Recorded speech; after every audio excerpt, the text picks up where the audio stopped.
Hey everyone, I just want to preface this video by saying I had the pleasure of collaborating with Just Creepy. This is something that's really cool to me because I was listening to him before I even started my channel. He's one of the people that actually inspired me to start narrating myself. So if you haven't subscribed to him yet, I don't know why you wouldn't, but if you aren't, you have to go do it right now because he tells stories of topics that you all love, like skinwalkers, wendigos, and other cryptids. I was also a guest on one of his latest videos on his channel, and I'll have all of his information and links listed below.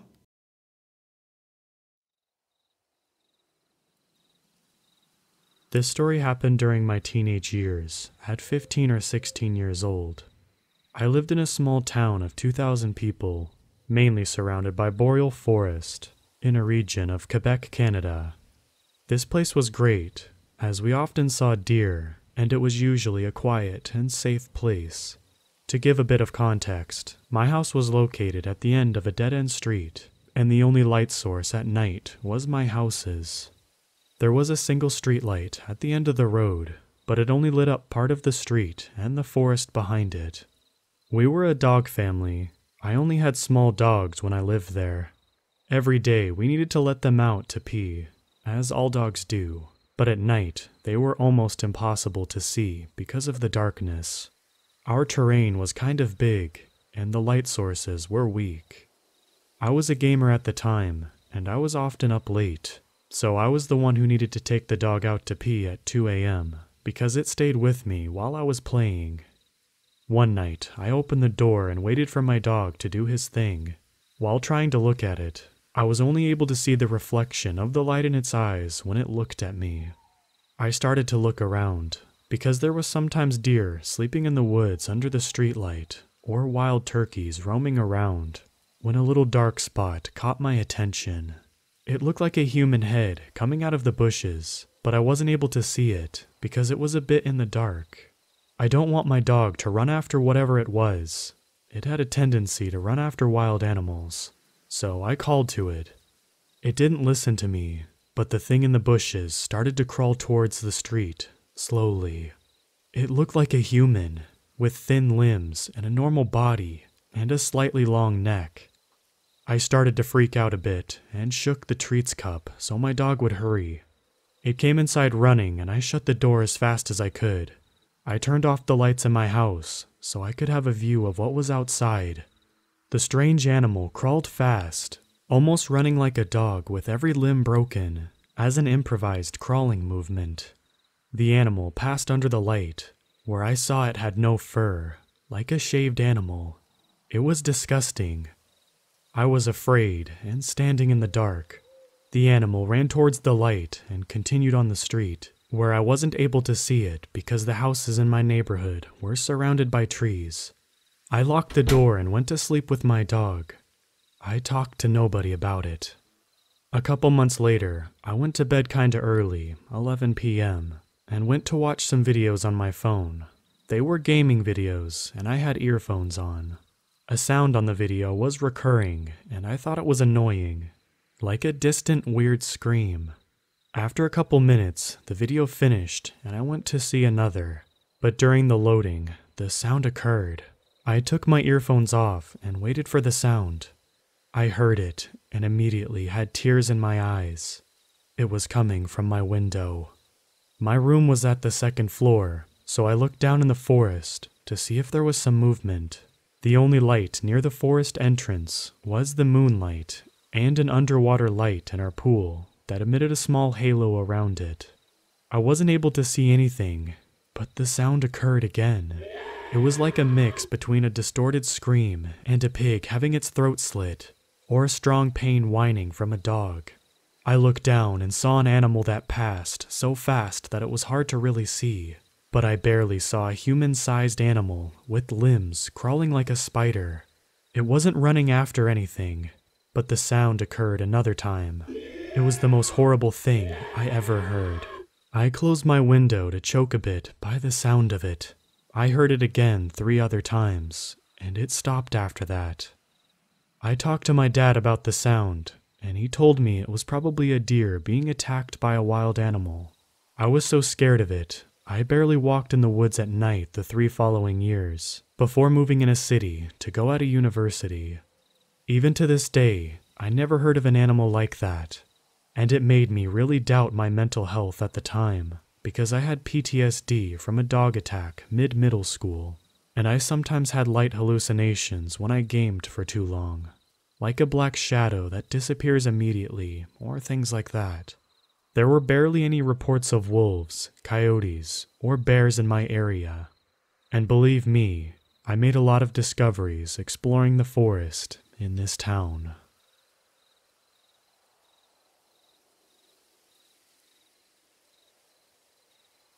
My grandparents have a cabin in a town in Pennsylvania. Every summer, we usually go up for a few weeks as a family event, ever since I was little. A few years ago, we decided to go up in the winter because my family wanted to go skiing at some point. After we got there, the weird things started happening really quickly and seemingly out of nowhere. The house was built in the 1920s, old brick and wood home. The doors are these giant, almost church-looking doors, and the style of the home is very medieval, definitely adding to the creepy vibes of the home. The first night was seemingly calm through the house, but whenever I went there, I always felt there was something watching me, or something lurking through the halls. The first night, I got up to go to the bathroom around 3:10 a.m., which is weird because I usually don't ever get up to go to the bathroom at night. There were 8 of us in the house, my 2 parents, my grandparents, my aunt and uncle, and my 2 male cousins. I went to one of the 3 main bathrooms, 4 in the house if you count the master. So when I heard someone was in there, I thought it was interesting, because I was one of the few people who doesn't share a bathroom. I stood outside waiting to make sure I didn't intrude on anything going on in there, as one of my cousins can get quite upset and I didn't want to bother him. What was extremely weird is the fact that whatever was in there didn't sound human in its movements. It seemed to drag its feet around, which made me nervous that he may be sick.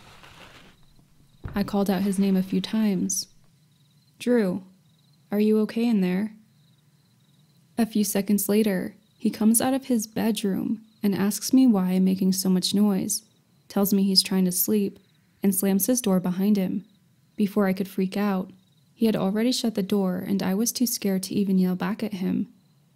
I never realized before that the door wasn't even locked in the first place, which made me feel even more uneasy. Between the banter, I also didn't realize the sounds had stopped.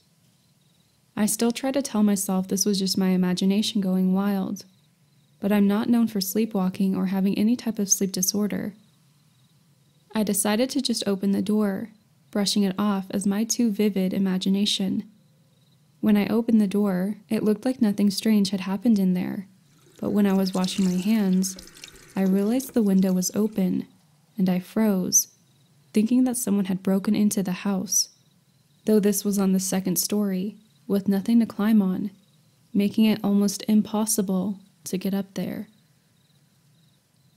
The next day, nothing seemed to happen in the daytime, making it seem more to me that it was just a figment of my imagination than reality. But that night, I had to let out my dog. She is elderly and never really barks much, nor does she run fast, so this is definitely a case for concern. When I let her out, she bolted to the edge of the woods and vanished inside them. I tried to follow her barking, but honestly I was scared to go into the woods past the tree line. When I finally got her to come back, her back legs seemed off, almost like a person pretending to be a dog walking on the ground. Her eyes were also off. They looked human-like, not her usual dark almond eyes. I freaked out and ran back inside without her. But when I got back inside, she was sitting by the door, panting, so she must have run back in when I was yelling into the woods to try to find her. At this point, I didn't even want to leave that house for fear of what was lurking in the woods. I had no previous information on skinwalkers or even knew what they were, so I hadn't connected the dots yet. The last night we stayed there was the most interesting and confusing turn of events that have happened. We had skied all day, so we went to bed quite early, around 9 or 10. I never fall asleep early, as I'm usually a night owl.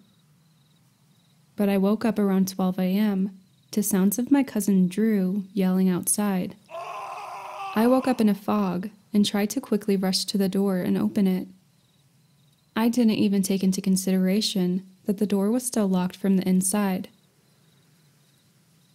When I got outside, his voice seemed to be coming from multiple directions and echoing through the valley. I saw him by the cars yelling, and when I started to go outside and call his name, he looked at me quickly. His eyes got huge, and he ran into the woods with a beckoning gesture for me to follow. I decided that was definitely a bad idea, so I woke up his parents, and he ended up being asleep in his room the whole time.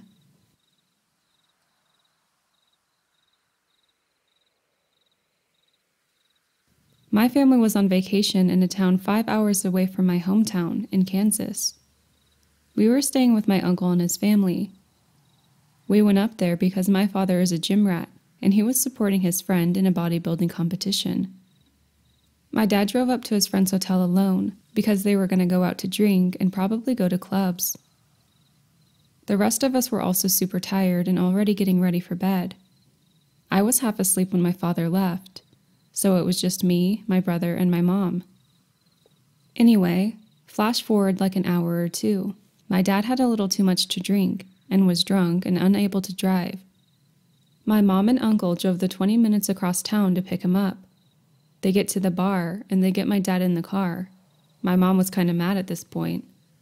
It was around 12 a.m. and that's late for my mom. They then get back on the road heading towards my uncle's house. My uncle was driving when out of nowhere a large deer runs next to his car. My mom said the deer's head was backwards. This is Kansas, and we have a lot of deer here because of the woods around, but this was a highway in a large city. Not to mention the deer was not in front of the car like a normal deer would, but it was as though the deer was racing the car. My mom says the deer was staring into her window and looking into her eyes, and she said the deer looked like the devil was inside it. She told me it looked angry, frustrated, and just fear and complete hate in its eyes. Also, the deer was galloping like a horse, and my mom just says everything was super off about it. She was freaking out, but my uncle didn't see it, and my dad was too drunk to notice. She got to my uncle's house freaking the hell out, shaking, and couldn't believe what happened. She couldn't sleep that night, obviously. Not until months, maybe even a year, I stumbled upon skinwalkers and what they are.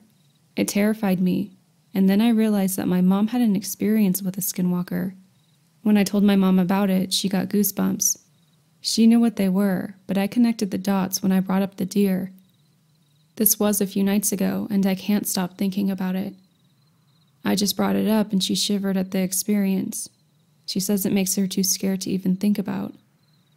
My dad is very skeptical and doesn't believe her, but I, on the other hand, 100% do.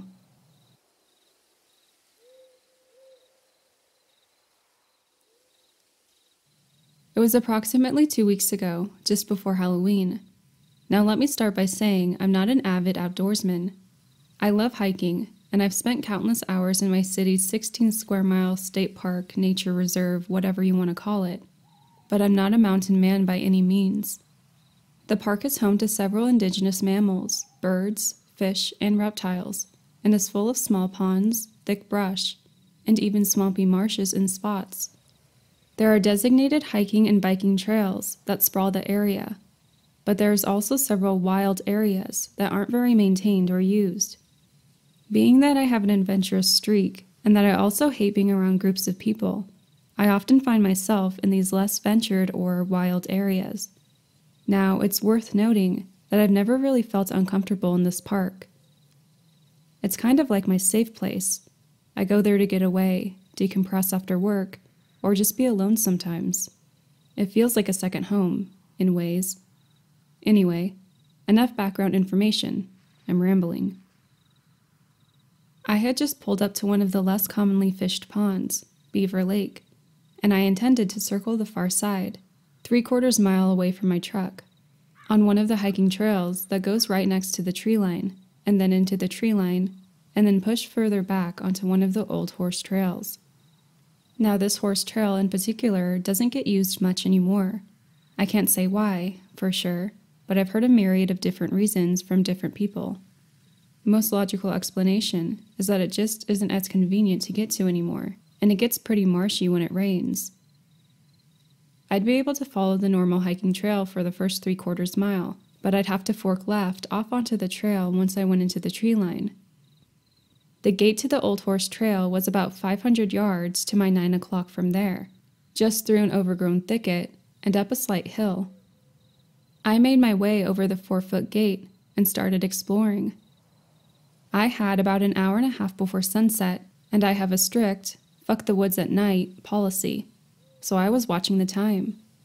My main goal for this adventure was to snap some pictures of the area for a project I'd been working on, and I'll admit, I was more distracted than I typically am.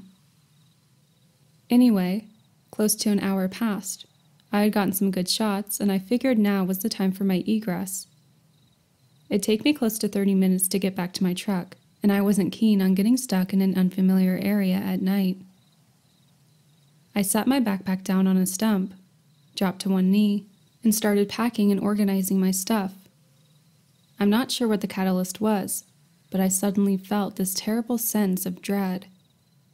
I slowly turned and scanned my surroundings. Nothing seemed out of place.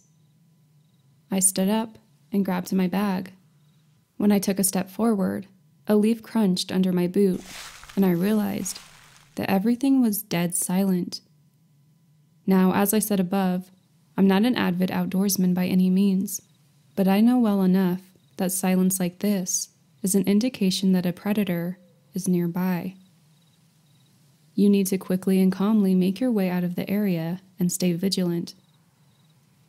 It's worth noting that while mountain lions and black bears are not technically indigenous to my area, there have been more than enough caught and relocated for it to be a valid concern. I've been stalked by a mountain lion on one other occasion, and this felt eerily similar, so that was at the forefront of my mind. I'd been moving for probably 5 minutes, and everything honestly seemed fine. I had lulled myself into believing that I was overreacting, and that everything was fine. I didn't see anything. I didn't hear anything. Good, right? Wrong. By this point, the trail was completely overgrown on both sides. I could see fairly clearly behind me, and a decent way ahead, but my left and right may as well have been fall-colored walls. I must have gotten lost in the thought for a moment, because I tripped on a root and ate shit.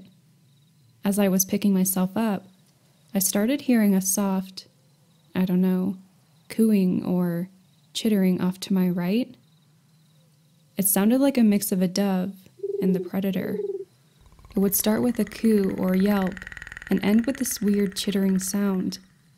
I'm actually sitting here trying to replicate it, and I sound ridiculous. I'm not sure my throat is even capable of recreating it. I'm out of shape, and there is no way I'm outrunning anything, so I scrambled up, planted my feet, and tried to make myself look as menacing as a fat 22-year-old with a backpack and glasses can look. About 100 yards ahead of me, which would have been originally behind me had I not fallen. So toward where I had taken the pictures and was moving away from, I saw the underbrush start to shake, and it sounded like something was tearing through it. I only had about 20 minutes of daylight at this point, and it would take me at least that long to get back to my truck. So I did exactly what you're not supposed to do. Naturally, I turned around, and I fucking booked it, knowing good and damned well that I can run for maybe half a mile, 3/4 of a mile if something's trying to kill me, maybe. I could barely hear anything over my own footfalls and the sound of my heart pounding. But whatever it was chasing me through the underbrush, and it was gaining on me.